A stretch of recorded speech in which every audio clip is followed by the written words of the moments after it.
இந்த வீடியோவை ரொம்ப ஈஸியா 1 minute 25 secondsல கிரியேட் பண்ணலாம். வாங்க வீடியோக்குள்ள போயிடலாம்.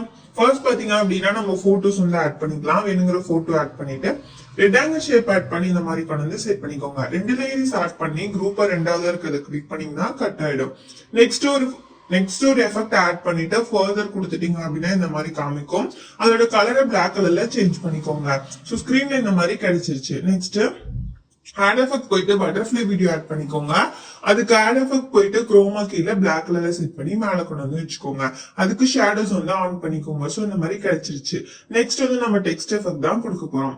வேணுங்கிற டெக்ஸ்ட் வந்து டைப் பண்ணிக்கோங்க. அதே மாதிரி அதோட கலர் அண்ட் ஃபாண்ட் வந்து மாத்திக்கோங்க. ரெண்டோட லிங்க்குமே நான் டிஸ்கிரிப்ஷன்ல கொடுத்துறேன். அதுக்கு ஆட் எஃபெக்ட் போயிட்டு ஃபர்ஸ்ட் எட்ஜ் க்ளோ கொடுத்துக்கிறேன். இதுலயும் சேஞ்ச் பண்றேன். அதே மாதிரி டெக்ஸ்ட் ஸ்பேசிங் கொடுத்துக்கிறேன். லைட்டா இந்த மாதிரி சேஞ்ச் பண்ணிக்கிறேன். நெக்ஸ்ட் அடுத்த டெக்ஸ்டுக்கான இதை கொடுத்துட்டு அதோட கலரை மாத்தி கீழே கொண்டு வந்து செட் பண்ணிக்கிறேன். நெக்ஸ்ட் அதுக்கு ஷேடோஸ் ஆன் பண்ணிக்கோங்க. அதே மாதிரி அதுக்கும் எட்ஜ் க்ளோ கொடுத்துக்கோங்க. சோ இப்ப பாத்தீங்க அப்படின்னா ஸ்கிரீன்ல இந்த மாதிரி கிடைச்சிச்சு. நெக்ஸ்ட் எல்லாத்தையுமே செலக்ட் பண்ணி குரூப்பா கன்வெர்ட் பண்ணிட்டு மூவ்மெண்ட் டிரான்ஸ்ஃபார்ம் போயிட்டு ஸ்டார்டிங்ல இருக்க டைமண்ட் கீ மேல இருக்க மாதிரி செட் பண்ணிக்கோங்க. நெக்ஸ்ட் கிராஃப்ல நீங்க ஸ்கிரீன்ல பார்த்த மாதிரி மாத்திட்டு ரொட்டேட்டர்ல வந்து இந்த மாதிரி மாத்திக்கோங்க. -3 + 4 அந்த மாதிரி ரொட்டேட்டர்ல சேஞ்ச் பண்ணிக்கோங்க.